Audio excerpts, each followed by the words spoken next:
ഫ്രംവിൽ എന്ന നിഗൂഢതകൾ നിറഞ്ഞ ടൗൺ ഇപ്പോൾ അതിൻ്റെ ചരിത്രത്തിലെ ഏറ്റവും നിർണായകവും അപകടകരവുമായ ഒരു ഘട്ടത്തിലൂടെയാണ് കടന്നു പോകുന്നത്. ഗ്രാമവാസികൾ എല്ലാവരും ചേർന്ന് ഇതുവരെ കണ്ടിട്ടുള്ളതിൽ വെച്ച് ഏറ്റവും വലിയ ജീവൻ പണയം വെച്ചുള്ള ഒരു പദ്ധതിയുടെ മുൻപിലാണ് ഇപ്പോൾ വന്നു നിൽക്കുന്നത്. ഈ പദ്ധതി മറ്റാടെയുമല്ല, നമ്മുടെ ജെയ്ഡിൻ്റെ തലയിൽ ഉദിച്ച ബുദ്ധിയാണ്. ജെയ്ഡ് വിശ്വസിക്കുന്നത് ഗ്രാമത്തിലെ ആ നിഗൂഢമായ ബോട്ടിൽ ട്രീ വേരോടെ പിഴുതെടുത്താൽ അതവർക്ക് ഈ നരകത്തിൽ നിന്ന് രക്ഷപ്പെടാനുള്ള ഒരു രഹസ്യ തുരങ്കത്തിലേക്കുള്ള വഴി തുറന്നു കൊടുക്കുമെന്നാണ്. ഈ തുരങ്കത്തിലൂടെ താഴേക്ക് പോയി അവിടെ കുടുങ്ങിക്കിടക്കുന്ന ആങ്കോയ് കുട്ടികളുടെ അസ്ഥികൾ പുറത്തെടുക്കുക എന്നാണ് അവരുടെ ലക്ഷ്യം. ആ കുട്ടികളുടെ ആത്മാക്കൾക്ക് മോചനം നൽകിയാൽ മാത്രമേ ഈ ശാപഗ്രസ്തമായ സ്ഥലത്ത് നിന്ന് എല്ലാവർക്കും രക്ഷപ്പെടാൻ കഴിയൂ എന്നവർ ഉറച്ചു വിശ്വസിക്കുന്നു. മറുഭാഗത്ത് കുറച്ചു കാലമായി ഗ്രാമത്തിൽ ഒളിച്ചും തെളിഞ്ഞും നടന്നിരുന്ന മാൻ ഇൻ യെല്ലോ സ്യൂട്ട് ഒടുവിൽ താബീത്തയുടെ മുൻപിൽ തന്റെ യഥാർത്ഥ രൂപം വെളിപ്പെടുത്തിയിരിക്കുകയാണ്. താബീത്തയെ ഞെട്ടിക്കുന്ന വിവരം ഉടൻ തന്നെ നമ്മുടെ ഷെരീഫായ ബോയ്ഡിനെ അറിയിക്കുന്നുണ്ട്. കാര്യം കൈവിട്ടു പോവുകയാണെന്നും സമയമൊട്ടും ബാക്കിയല്ലെന്നും മനസ്സിലാക്കിയ ബോയ്ഡ് ജെയ്ഡിൻ്റെ ഈ വന്യമായ പദ്ധതി അടുത്ത ദിവസം തന്നെ നടപ്പിലാക്കാൻ തീരുമാനിക്കുകയാണ്.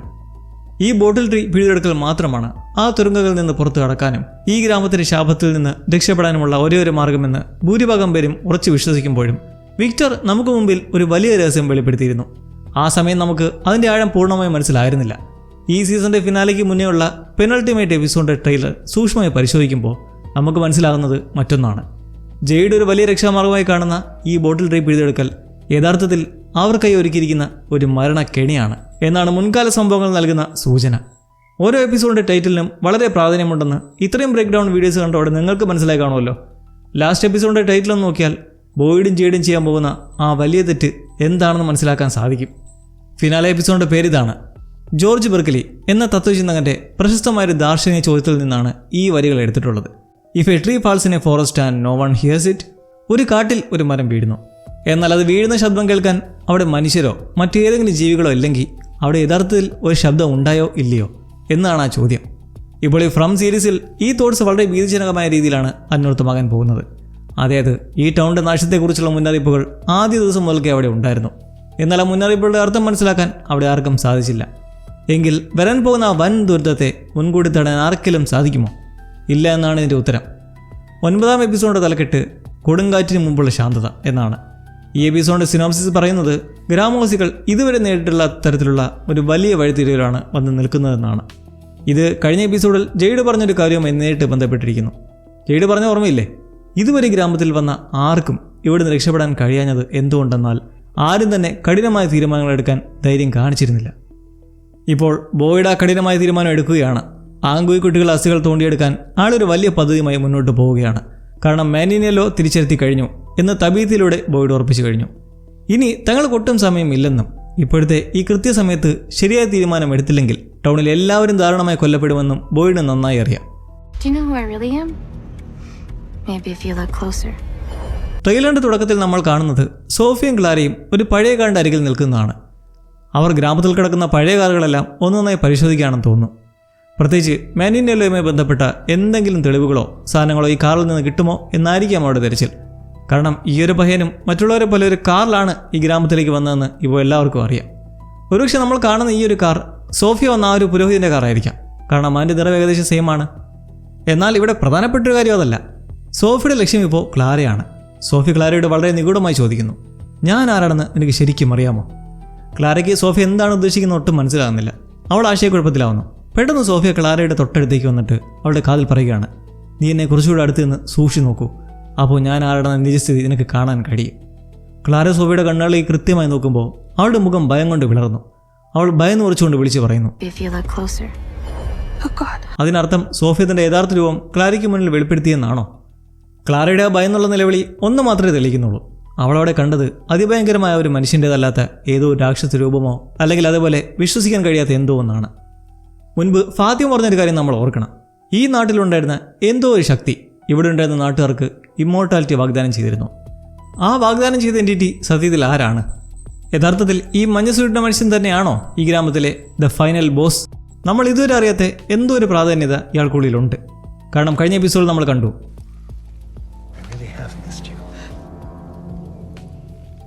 താബീത്തയുടെയും ജെയ്ഡിൻ്റെയും പണ്ട് മുതൽക്കുള്ള വെർഷനും ഈ ഒരു എൻറ്റിറ്റിയുമായിട്ട് എന്തോ ഒരു അഭേദ്യമായ ബന്ധമുണ്ട്. ഇതിനിടയ്ക്കൊരു കാര്യം പറയാനുള്ളത്, നമ്മൾ മുന്നത്തെ ഒരു പ്രൊമോ ബ്രേക്ക് ഡൗൺ വീഡിയോയിൽ ചർച്ച ചെയ്ത പോലെ കാര്യങ്ങൾ എത്തിയിരിക്കുകയാണ്. മാൻ ഇൻ യെല്ലോ താബീത്തയെ കണ്ടുമുട്ടിയപ്പോൾ അവൻ പറഞ്ഞു ജിമ്മിനെ കൊന്ന അതേ സ്ഥലമാണിതെന്ന്. ഇതുകൊണ്ട് എന്താ ഗുണം? ടൗണിൽ ആദ്യമായി ഒരാൾക്ക് പിടികിട്ടി ജിം എങ്ങനെയാണ് മരിച്ചതെന്നും അതെവിടെ വെച്ചാണെന്നും. ഇത് നമ്മൾ കണ്ടതും എന്നാൽ ഇനിയും കാണാൻ പോകുന്നതുമായ ആ ഒരു സിറ്റുവേഷന് വഴിയൊരുക്കും. ജൂലിക്ക് സ്റ്റോറി വർക്ക് ചെയ്ത് ജിം മരിക്കാൻ പോകുന്ന ആ ഒരു നിമിഷത്തിലേക്ക് എത്തണമെങ്കിൽ അതെപ്പോഴാണ് സംഭവിക്കുന്നതെന്നും എവിടെയാണ് സംഭവിക്കുന്നതെന്നും അറിയേണ്ടത് പ്രധാന കാര്യമായിരുന്നു. ഇനി അവൾക്ക് തവീത്തിൽ നിന്ന് ആ വിവരം ലഭിക്കും എവിടെ വെച്ചാണ് മരിച്ചതെന്നുള്ളത്. ഇതിലൂടെ ജൂലി വീണ്ടും സ്റ്റോറി വാക്കിങ്ങിലായി പല ഇമ്പ്രൂവ്മെൻറ്റ്സും നടത്തുന്നതോടെ ആയിരിക്കും സീസൺ 3 ഫിനാലിൽ നമ്മൾ കണ്ട ആ ഒരു മൊമെൻറ്റ് നമ്മുടെ പ്രസന്റ് ജൂലി യഥാർത്ഥത്തിൽ നടത്താൻ പോകുന്നത്. അടുത്തൊരു കൊച്ചു ഷോട്ടിൽ നമ്മൾ കാണുന്നത് മാനിനിയല്ലോ വീണ്ടും സോഫിയുടെ രൂപത്തിലേക്ക് മാറുന്നതാണ്. താബീത്തയ്ക്ക് മുമ്പിൽ തൻ്റെ രൂപം വെളിപ്പെടുത്തിയ ശേഷമാണ് അവൻ ഈ ഒരു മാറ്റം വരുത്തുന്നത്. ഇതിന് തൊട്ടു പിന്നാലെ താബീത്ത ഓടിച്ചെന്ന് ബോയിഡിനെ കണ്ട വിവരങ്ങൾ പറയുന്നു. അതുകൊണ്ടാണ് ബോയിഡ് പറയുന്നത് നാളെ രാവിലെ സൂര്യൻ ഉദിക്കുമ്പോൾ തന്നെ നമ്മൾ കയ്യിൽ ഷവൽസുമായി നിലം കുഴിക്കാനും ആ കൂട്ടുകൾ അസ്ഥികൾ പുറത്തെടുക്കാനും തയ്യാറായിരിക്കണം. The guy in the yellow suit, he's back. When the sun comes up tomorrow, I want to be ready to put shovels in the ground. Get those bones. സമയം വളരെ വേഗത്തിലാണ് കടന്നു പോകുന്നത്. മാനിനിയല്ലോ തിരിച്ചെത്തിയിരിക്കുന്നു എന്ന് മാത്രമല്ല ബോയിഡിന്റെ ശരീരത്തെ ബാധിച്ചിരിക്കുന്ന ആ വിറയൽ രോഗം ദിവസം ചെല്ലുന്നതോറും വല്ലാതെ കൂടി വരികയും കൂടിയാണ്. അതിലുപരി ആ വിഷൻസിന്റെ ഭീകരതകളും. അതുകൊണ്ട് ഈ കാര്യം ഇപ്പോൾ തന്നെ ചെയ്യണമെന്നാണ് ബോയിഡ് ശാഠ്യം പിടിക്കുന്നത്. തൻ്റെ ഗ്രാമത്തിലുള്ള ബാക്കി മനുഷ്യരുടെ ജീവൻ വെച്ച് ഒരു വലിയ ചൂതാട്ടത്തിനായി മുതിരുകയാണ്. ചിലർക്കെങ്കിലും ഇവിടുന്ന് ജീവനോടെ പുറത്തു കിടക്കാൻ ഒരവസരം ഉണ്ടാക്കണമെങ്കിൽ ഈ റിസ്ക് എടുത്തേ പറ്റൂ എന്നാൽ വിശ്വസിക്കുന്നു. എന്നാൽ അടുത്ത രംഗം നമ്മളെ വലിയൊരു ചിന്തയിലേക്ക് തള്ളിവിടുന്നു. അവിടെ നമ്മൾ വിക്ടറിനെയും ആ ബോയ് ഇൻ വൈറ്റിനെയും കാണുകയാണ്. കൗതുകരമായ കാര്യം ആ കുട്ടി ഇപ്പോൾ പണ്ടത്തെ പോലെയല്ല. അവൻ വളർന്ന് മീശയൊക്കെ മുളയ്ക്കാൻ തുടങ്ങിയ ഒരു ചെറുപ്പക്കാരനായി മാറിയിരിക്കുന്നു. അവൻ വിക്ടറിനോട് ചോദിക്കുന്നു, ബാക്കിയുള്ളവരെന്താണ് ചെയ്യാൻ ശ്രമിക്കുന്നതെന്ന് എനിക്കറിയാമോ? ഇവിടെ അവൻ ഉദ്ദേശിക്കുന്നത് ജെയ്ഡിൻ്റെയും ബോയിഡിൻ്റെയും ആ കുപ്പിമരം പിഴുതെടുക്കാനുള്ള പദ്ധതിയെക്കുറിച്ചാണ്. നമ്മൾ ഫ്രം സീരീസിൻ്റെ പഴയ എപ്പിസോഡുകൾ ഓർത്ത് നോക്കിയാൽ ഒരു കാര്യം മനസ്സിലാകും. ഈ വെള്ളവസ്ത്രം ധരിച്ച കുട്ടി വിക്ടറിന് മുമ്പിൽ അവസാനമായി പ്രത്യക്ഷപ്പെട്ടത് എപ്പോഴാണ്? വിക്ടർ ആ ബോട്ടിൽ ട്രീ വെട്ടിമാറ്റാൻ ശ്രമിച്ചപ്പോഴായിരുന്നു അത്. ഇപ്പോൾ ജെയ്ഡും മറ്റുള്ളവരും ആ മരം വേരോടെ പിഴുതെടുത്ത് രക്ഷപ്പെടാൻ തുരങ്കമുണ്ടാക്കാൻ ശ്രമിക്കുമ്പോഴും ഈ കുട്ടി വീണ്ടും പ്രത്യക്ഷപ്പെട്ടിരിക്കുകയാണിപ്പോൾ. നിങ്ങളൊരു കാര്യം ശ്രദ്ധിച്ചല്ലോ അലീസ്, ഈ തവണ ബോയ് ഇൻ വൈറ്റ് ജെയ്ഡിനോടോ തബീത്തയോടോ നേരിട്ട് സംസാരിക്കാൻ ശ്രമിക്കുന്നില്ല. മുൻകാലങ്ങളിൽ അവൻ ക്രിസ്റ്റഫറോടും മിറണ്ടയോടും സംസാരിച്ചിരുന്നു. എന്നാൽ അന്ന് അവൻ അവരെ സഹായിക്കാൻ ശ്രമിച്ചതിൻ്റെ ഫലം എന്തായിരുന്നു? ഗ്രാമത്തിലുള്ള എല്ലാവരുടെയും ദാരുണമായ മരണമായിരുന്നു. ആ പഴയ ദുരിതം കാരണം തന്നെയാണ് അവനിപ്പോൾ ജെയ്ഡിൻ്റെയോ മറ്റുള്ളവരുടെയും മുമ്പിൽ വരാത്തത്. അവൻ വിക്ടറിനോട് മാത്രമേ സംസാരിക്കുന്നുള്ളൂ. ഇതിൽ നിന്ന് ഉറപ്പായൊരു കാര്യമുണ്ട്, ഈ ബോട്ടിൽ ട്രീ പിഴുതെടുക്കുക എന്നത് ഈ ടൗണിലേക്ക് വലിയ രീതിയിലുള്ള വേദനകളും കഷ്ടപ്പാടും മാത്രമേ കൊണ്ടുവരൂ. ഇവിടെ ടൗണിൻ്റെ ഒരു ലളിതമായ നിയമമുണ്ട്. ബോയ് ഇൻ വൈറ്റ് ഒരു മരം വെട്ടരുതെന്ന് പറഞ്ഞാൽ അത് വെട്ടരുത്. അതുപോലെ മാനിനിയല്ലോ എന്തെങ്കിലും മുന്നറിയിപ്പ് നൽകിയാൽ അതനുസരിക്കാതിരുന്നാൽ അനുഭവിക്കാൻ പോകുന്ന വേദന വളരെ വലുതുമായിരിക്കും. ഈ കഥയുടെ തുടക്കം മുതൽക്കേ നമ്മൾ കാണുന്ന ഒരു കാര്യമുണ്ട്. വിക്ടർ എപ്പോഴും ഒരു ടേപ്പ് ഉപയോഗിച്ച് മരങ്ങൾ തമ്മിലുള്ള ദൂരം അളന്ന് തിട്ടപ്പെടുത്താറുണ്ട്. കാരണം ഈ ടൗണിലെ മരങ്ങൾ ഒരേ സ്ഥലത്തല്ല നിൽക്കുന്നത്, അവ പതുക്കെ ചലിക്കുന്നുണ്ടെന്ന് വിക്ടറിന് നന്നായി അറിയാം. ഈ 4ാം സീസണിൻ്റെ തുടക്കത്തിലും അവൻ ഈ വിഷയത്തെക്കുറിച്ച് വീണ്ടും സംസാരിക്കുന്നുണ്ട്. അങ്ങനെയെങ്കിൽ ഈ കുപ്പിവരത്തിൻ്റെ സ്ഥാനവും ഇതുപോലെ മാറിയിട്ടുണ്ടാകാൻ വലിയ സാധ്യതയില്ലേ? തീർച്ചയായും ഉണ്ട്. അങ്ങനെയെങ്കിൽ പണ്ട് വിക്ടർ തബീത്തയോട് പറഞ്ഞ കാര്യങ്ങൾ തികച്ചും സത്യമായിരുന്നു. ഫസ്റ്റ് സീസണിലെ 3ാം എപ്പിസോഡിൽ വിക്ടർ ആദ്യമായി മരങ്ങൾ അളക്കുന്ന ആ ഒരു സീൻ ഇപ്പോൾ സീസൺ 4ലെ 4ാം എപ്പിസോഡിൽ മരങ്ങൾ വീണ്ടും മാറിയതായി വിക്ടർ സ്ഥിരീകരിക്കുന്നു, ദുരന്തത്തിൻ്റെ ആവർത്തനം സൂചിപ്പിക്കുകയും ചെയ്യുന്നു. ഈ 1ാം സീസണിലെ എപ്പിസോഡ് 4ൽ വിക്ടർ മരങ്ങൾ 10 സെൻറ്റിമീറ്റർ അടുത്തേക്ക് നീങ്ങിയതായി കൊച്ചുകുട്ടിയെ ഈദനോട് പറയുന്നുണ്ട്. അപ്പോൾ ഈദൻ ചോദിക്കുന്നുണ്ട്, ഇത് നല്ലതാണോ അത് ചീത്തയാണോ എന്ന്. വിക്ടറിൻ്റെ മറുപടി ഇതായിരുന്നു, മരങ്ങൾ കോളനി ഹൗസിനോട് അടുത്തേക്ക് വരികയാണ്, ഇത് വലിയൊരു ആപത്തിൻ്റെ ലക്ഷണമാണ്. അത്ഭുതകരമായ കാര്യം, ഈ ഒരു മറ്റുള്ളവരോട് പറയാൻ ഈദൻ ആഗ്രഹിച്ചെങ്കിലും വിക്ടർ അവനെ തടഞ്ഞു. അവർക്കൊന്നും മനസ്സിലാകില്ലെന്നാണ് അന്ന് വിക്ടർ പറഞ്ഞത്. 4 സീസണുകൾക്ക് ശേഷം ഇപ്പോൾ നമ്മൾ പ്രേക്ഷകർക്ക് അത് കൃത്യമായി മനസ്സിലായി വരികയാണ് വിക്ടർ. കാരണം ഈ റൈറ്റേഴ്സ് യാദൃശികമായല്ല ഈ രംഗങ്ങൾ വീണ്ടും കൊണ്ടുവരുന്നത്. സീസൺ 4 എപ്പിസോഡ് 4ൽ വിക്ടർ വീണ്ടും മരങ്ങളുടെ ദൂരം അളക്കുന്ന രംഗം കാണിക്കുന്നുണ്ട്. സീസൺ 1ലും സീസൺ 4ലും ഒരേ എപ്പിസോഡ് നമ്പറായ 4 തന്നെയാണ് അവർ ഇതിനായി തിരഞ്ഞെടുത്തത്. ഇതെല്ലാം വിരൽ ചൂണ്ടുന്നത് ട്രെയിലറിൽ വിക്ടർ വല്ലാതെ ദേഷ്യപ്പെട്ടിരിക്കുന്നതിന്റെ കാരണത്തിലേക്കാണ്. വിക്ടർ സാറിനെ പേടിക്കാറാണുള്ളത്, എന്നാൽ ഇവിടെ അവൻ തീവ്ര കോപിഷ്ഠനാണ്. വിക്ടർ ഇത്രയധികം ദേഷ്യപ്പെടാൻ പ്രധാനമായി 2 കാരണങ്ങളുണ്ടാകാം. അതിൽ രണ്ടാമത്തെ കാരണമാണ് മെയിനായിട്ട് കറക്റ്റ് ആവാൻ ചാൻസ്. ഒന്ന്, ഹെൻറിയുടെ മരണം. കഴിഞ്ഞ എപ്പിസോഡിൽ ആ ലേഡി ഡോക്ടർ ഹെൻറിയോട് പറഞ്ഞിരുന്നു ഈ ക്രൂരമായ യാഥാർത്ഥ്യമായി അവനെ ബന്ധിപ്പിച്ച് നിർത്തുന്ന ആ ആങ്കർ അടിത്തറ വെട്ടി മാറ്റാൻ. വിക്ടർ മാത്രമാണ് ഹെൻറിയെ സ്ഥലവുമായി ബന്ധിപ്പിക്കുന്ന ഒരേ ഒരു വ്യക്തി. അത് കഴിയാത്തതുകൊണ്ട് ഒരുപക്ഷെ ഹെൻറി മരണപ്പെട്ടുണ്ടാകാം. രണ്ടാമത്തെ കാര്യം, മരം പിഴുതെടുക്കാനുള്ള പ്ലാൻ. ജെയ്ഡ് വിചാരിക്കുന്നത് ആ കുട്ടികളുടെ അസ്ഥികൾ അടക്കം ചെയ്തിരിക്കുന്ന ആ ബലിമുറി കൃത്യമായി ഈ ബോട്ടിൽ ട്രീയുടെ താഴെയാണെന്നാണ്. എന്നാൽ ഈ ടൗണിൽ ഏറ്റവും കൂടുതൽ പഠനം നടത്തിയുള്ള വിക്ടറിനറിയാം മരങ്ങൾ സ്ഥാനം മാറിക്കൊണ്ടിരിക്കുകയാണെന്ന്. ഇനി ജെയ്ഡ് വിചാരിക്കുന്ന സ്ഥലത്തല്ല ഇപ്പോൾ ആ മുറി ഉള്ളതെങ്കിലോ? തിരക്കഥാകൃത്തുകൾ വളരെ ബുദ്ധിപരമായിട്ടാണ് കഥ മുന്നോട്ട് കൊണ്ടുപോകുന്നത്. സീസൺ 2 എപ്പിസോഡ് 10ലേക്ക് നമ്മളൊന്ന് പുറകോട്ട് പോയാൽ അതിൽ ജെയ്ഡ് ആദ്യമായി ആ തുരങ്കത്തിൻ്റെ മുകളിലുള്ള വലിയ ഹോൾ കാണുന്ന രംഗമുണ്ട്. അതിന് തൊട്ടു പിന്നാലെ കാണിക്കുന്ന രംഗം എന്താണെന്ന് നിങ്ങൾക്ക് ഓർമ്മയുണ്ടോ? അതെ, ജയ്ഡ ദൂരം കണ്ടതിന് തൊട്ടു പിന്നാലെ കാണിക്കുന്നത് താബീത്തയും വിക്ടറും കൂടി കാട്ടിൽ ആ ബോട്ടിലിട്ട് തിരിഞ്ഞു നടക്കുന്ന രംഗമാണ്. കുട്ടികളെ രക്ഷിക്കാൻ വേണ്ടിയായിരുന്നു അത്. അന്ന് അവിടുത്തെ വിക്ടർ മരം കണ്ടിട്ട് പറഞ്ഞ എന്താണ്, ഇത് സത്യത്തിൽ ഇവിടെയായിരുന്നു നിൽക്കേണ്ടത് എന്നൊക്കെയുള്ള ഡൗട്ട്സ്. വിക്ടറിൻ്റെ കാഴ്ചപ്പാടിൽ ഒരു കാര്യം സത്യമാണ്, ആ ബോട്ടിലിട്ടയുടെ സ്ഥാനം പണ്ടത്തെ ആ ശ്മശാനത്തിൻ്റെയോ ബലിമുറിയുടെ മുകളിൽ നിന്ന് കംപ്ലീറ്റ്ലി മാറിയിരിക്കുന്നു. ഇപ്പോൾ ബോയ്ഡോ ജയ്ഡോ ഒരു സംഘം ആളുകളെയും കൂട്ടി തുരങ്കത്തിലേക്ക് പോവുകയും മുകളിൽ നിൽക്കുന്നവർ ഈ ബോട്ടിലിട്ട് വേരോടെ പിഴുതെടുക്കുകയും ചെയ്താൽ വലിയൊരു ദുരിതമായിരിക്കും സംഭവിക്കുക. കാരണം വിക്ടറിൻ്റെ ഈ ഒരു പഠനം വെച്ച് നോക്കിയാൽ മരം പിഴുതു മാറ്റുമ്പോൾ താഴെയുള്ളവർ കാണാൻ പോകുന്നത് ഒഴിഞ്ഞൊരു സ്ഥലം മാത്രമാണെങ്കിലോ ആ ബലിമുറി അവിടെ ഉണ്ടായിരിക്കില്ല. അടിസ്ഥാനം പണ്ടേ മാറിപ്പോയെങ്കിലോ? ഈ തെറ്റായി നീക്കം വഴി അവർ ആ തുരങ്കങ്ങളിൽ പെട്ടുപോവുകയും ഗ്രാമത്തിലേക്ക് വലിയ തോതിലുള്ള നാശവും മരണവും കടന്നു വരികയും ചെയ്യും. മുൻപ് യെല്ലോ സ്യൂട്ട്മാൻ ജിമ്മിന് നൽകിയ മുന്നറിയിപ്പ് ഒരുപക്ഷെ സത്യമായിരുന്നിരിക്കാം. വിക്ടർ തൻ്റെ അളവുകൾ ഉപയോഗിച്ച് ആ ബലിമുറിയുടെ യഥാർത്ഥ സ്ഥാനം എവിടെയാണെന്ന് കണ്ടെത്തി അവരെ സഹായിച്ചില്ലെങ്കിൽ എല്ലാവരുടെയും മരണം ഉറപ്പാണ്. മാത്രമല്ല, ഈ 4ാം സീസൺ ഈ പരമ്പരയുടെ അവസാന സീസൺ അല്ല. അതുകൊണ്ട് തന്നെ ഈ സീസണിൻ്റെ അവസാനം ഒരു വൻ മസാക്കർ നമ്മൾ പ്രതീക്ഷിക്കണം. കാരണം പെട്ടെന്ന് ആ സമയത്ത് നമ്മൾ ഷോക്കായി പോരുതല്ലോ. പിന്നെ വേറൊരു വൈൽഡ് ചിന്ത പറഞ്ഞാൽ, ഈ തുരങ്കങ്ങൾ കുഴിക്കുന്നതിലൂടെ മറ്റൊരു വലിയ അപകടം കൂടി ഒളിഞ്ഞിരിപ്പുണ്ട്. നിലം കുഴിക്കുമ്പോൾ തുരങ്കങ്ങളിലേക്ക് വെള്ളം അരിച്ചു കയറുകയും ഗ്രാമം മുഴുവൻ വെള്ളത്തിനടിയിലാവുകയും ചെയ്തേക്കാം. വിക്ടറിൻ്റെയോ അവരുടെ സഹോദരി എലോയ്സിൻ്റെയോ മറ്റോ പഴയ ഡ്രോയിങ്സുകളിൽ നിന്ന് നമ്മൾ വെള്ളപ്പൊക്കത്തിൻ്റെയൊക്കെ ചിത്രങ്ങൾ കണ്ടിട്ടുണ്ട്. ഈ ഡ്രോയിങ്സ് എല്ലാം എങ്ങനെയാണ് യാഥാർത്ഥ്യമാകുന്നത് എന്ന് നമുക്ക് ഇപ്പോഴും അറിയില്ല. അതുകൊണ്ട് ഇങ്ങനെയൊക്കെ ഒന്ന് ചിന്തിച്ച് നോക്കാൻ വെറുതെ. ഒരുപക്ഷെ ഈ ചിത്രങ്ങൾ വരയ്ക്കുന്നവർക്ക് വരാൻ പോകുന്ന കാര്യങ്ങളെക്കുറിച്ച് മുൻകൂട്ടി സ്വപ്ന ദർശനങ്ങൾ ഉണ്ടാകുന്നുണ്ടാകാം. Like a prophetic dream. Like മുൻപ് എൽജിൻ ആ ഒരു ചെറിയ ലേക്ക് നേരിട്ട് കാണും മുമ്പേ സ്വപ്നത്തിൽ കണ്ടതുപോലെ. അതുകൊണ്ട് ഈ സീസണിൻ്റെ ക്ലൈമാക്സിൽ എന്തും സംഭവിക്കാം. നിങ്ങളും ചിന്തിച്ച് നോക്കൂ, ജെയ്ഡിൻ്റെ പ്ലാൻ പരാജയപ്പെടുകയും തുരങ്കത്തിൽ പോയവർ അവിടെ കുടുങ്ങി മരിക്കുകയും ചെയ്ത ഗ്രാമത്തിലുള്ളവരെല്ലാവരും ജെയ്ഡിനെ വെറുക്കാൻ തുടങ്ങും. എല്ലാ കുറ്റവും ജെയ്ഡിൻ്റെ തലയിലാകും. കാരണം ഫ്രം പോലെയുള്ള ഒരു മാന്ത്രിക ഗ്രാമത്തിൽ മനുഷ്യർ വിചാരിക്കുന്ന പ്ലാനുകൾ അത്ര എളുപ്പത്തിൽ നടക്കില്ല. ആ ഗ്രാമം എപ്പോഴും മനുഷ്യരെക്കാൾ 10 അടി മുമ്പിലാണ് ചിന്തിക്കുന്നത്. നമുക്കിനി ഒരു സീസൺ കൂടി ബാക്കിയുള്ളത് കൊണ്ട് ഈ ശാപത്തിൽ നിന്നുള്ള യഥാർത്ഥ രക്ഷാമാർഗം ജെയ്ഡിൻ്റെ ഈ മരം പിടിയെടുക്കലല്ല എന്നനുമാനിക്കാം. ഒരുപക്ഷെ അതിനെ വഴി കിടക്കുന്നത് ഫാത്തിമയ്ക്കും ആ രാക്ഷസനെ സ്മൈലിക്കും തമ്മിലുള്ള നിഗൂഢമായ ബന്ധത്തിലായാലോ? ആ ഒരു സ്റ്റോറി ലൈന് നല്ലൊരു പൊട്ടൻഷ്യലുണ്ട്. അവരിനി ഉപയോഗിക്കും നമ്മൾ കണ്ടറിയണം. അഥവാ തുരങ്കങ്ങളിൽ പെട്ടാൽ അവരെ രക്ഷിക്കാൻ പോകുന്നത് ഫാത്തിമയുടെ ഉള്ളിൽ വളർന്ന ശക്തിയായിരിക്കാൻ നല്ല സാധ്യതയുണ്ട്. ഈ മരമുറിക്കുക എന്നാൽ ഗ്രാമത്തിലെ ആൺകുട്ടികളുടെ പ്രതീക്ഷകളെ ഇല്ലാതാക്കുക എന്നാണ് അർത്ഥം. കാരണം അവരുടെ പ്രതീക്ഷയിലൂടെയാണ് ഈ മരത്തിൻ്റെ വേരുകൾ ഉത്ഭവിച്ചതുപോലും. അതുകൊണ്ടായിരിക്കാം ഈ ബോയിന് വൈറ്റ് വന്നിട്ട് വിക്ടറിനോട് മറ്റുള്ളവരുടെ പ്ലാനുകളെക്കുറിച്ച് ചോദിച്ച് ആശങ്കപ്പെടുന്നത്. നമുക്ക് വീണ്ടും പ്രൊമോയിലേക്ക് വരാം. സോഫിയ ക്ലാരയും കൂട്ടിക്കൊണ്ട് പോകുന്നത് സാറയുടെ പഴയ വീട്ടിലേക്കും അവളുടെ മുറിയിലേക്കുമാണ്. ആ മുറിയുടെ ചുവരുകളിലെ നിറം ശ്രദ്ധിച്ചാൽ നമുക്കത് മനസ്സിലാവും. അവിടെ വെച്ച് സോഫിയ ക്ലാരയോട് ചോദിക്കുന്നു, നിനക്ക് ഗെയിംസ് ഇഷ്ടമാണോ? എനിക്ക് കളികൾ ഭയങ്കര ഇഷ്ടമാണ്. സോഫിയ സത്യം പറഞ്ഞാൽ ഇവിടെ പലരുമായി കളിച്ചുകൊണ്ടിരിക്കുകയാണ്.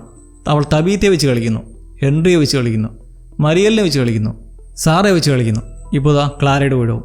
ഈ കോളനി ഹൗസിൽ വലിയൊരു കൂട്ടക്കൊല നടത്തുന്നതിനായി സോഫിയക്ക് ക്ലാരയുടെ സഹായം ആവശ്യം വന്നേക്കാം. കാരണം ക്ലാര കോളനി ഹൗസിൽ എല്ലാവർക്കും പ്രിയപ്പെട്ടവളാണ്. പണ്ട് അഗസ്റ്റ രക്ഷിച്ചതുപോലെയുള്ള പല നിർണായക സാഹചര്യങ്ങളിലും ഇടപെട്ടുള്ള വ്യക്തിയാണ് ക്ലാര.